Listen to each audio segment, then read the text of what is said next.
Dans ce cours, on va s'intéresser aux caractéristiques de position en statistique. Tout d'abord, voyons quelques définitions. L'effectif d'une donnée dans une série statistique est le nombre de fois où cette donnée apparaît. Et la fréquence d'une donnée est le quotient de son effectif par le nombre total de données. Pour obtenir la fréquence d'une donnée, on n'a qu'à diviser l'effectif par le nombre total de données. Et cette fréquence est souvent exprimée en pourcentage. Par exemple, Luc a lancé 20 fois un dé et il a noté les premiers nombres qui sont sortis. Quelle est la fréquence du 2? Ici, l'effectif du 2 est 6. Du coup, la fréquence du 2 est 6 divisé par 20, puisqu'il y a eu 20 lancés, fois 100, ce qui nous donne 30%. On multiplie par 100 pour obtenir un résultat en pourcentage, tout simplement. Maintenant, voyons le cas de la médiane. Les nombres d'une série étant rangés par ordre croissant, on appelle médiane de cette série un nombre qui partage la série en deux ensembles de même effectif. Par exemple, l'effectif total de la série est impair. Dans ce cas, 10 va être la médiane, parce qu'il y a 4 valeurs avant 10 et 4 valeurs après 10. Mais dans ce cas-là, l'effectif total de la série est pair. On a 3 valeurs et 3 valeurs.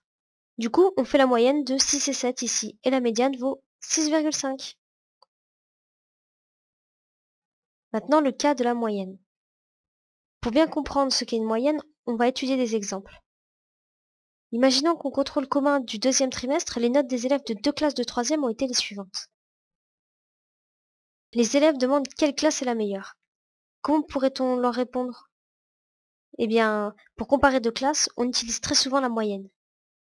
On va calculer la moyenne de chaque classe et on va enfin répondre à la question.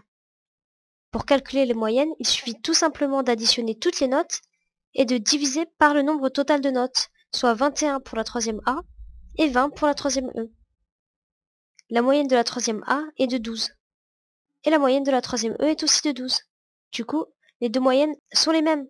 Cela signifie que la troisième E et la troisième A ont le même niveau. Pourtant, on constate que la troisième E est plus hétérogène, c'est-à-dire qu'il y a de très mauvaises notes et de très bonnes notes.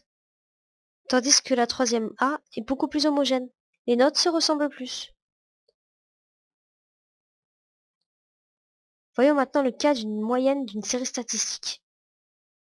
La moyenne M des notes du tableau ci-dessus est donnée par M égale 8 fois 2, plus 10 fois 4, plus 12 fois 3, plus 15 fois 1 divisé par 10, ce qui nous donne 107 divisé par 10, c'est-à-dire 10,1.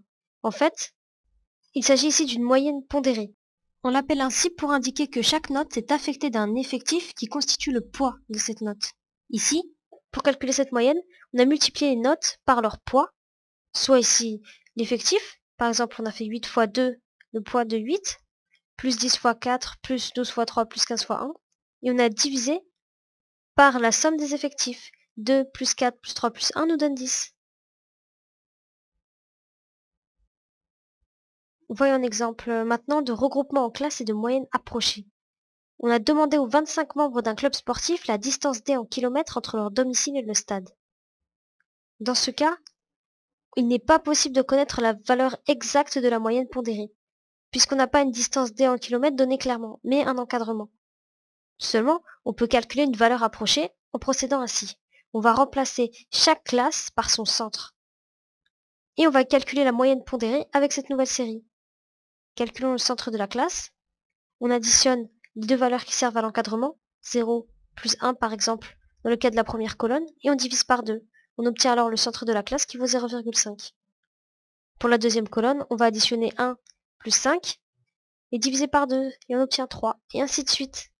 Et après, on peut calculer la moyenne pondérée de cette nouvelle série, en multipliant chaque centre de la classe par l'effectif qui correspond au poids, et en divisant par la somme totale des effectifs. On obtient alors 6,78. La moyenne de cette série est environ de 6,78.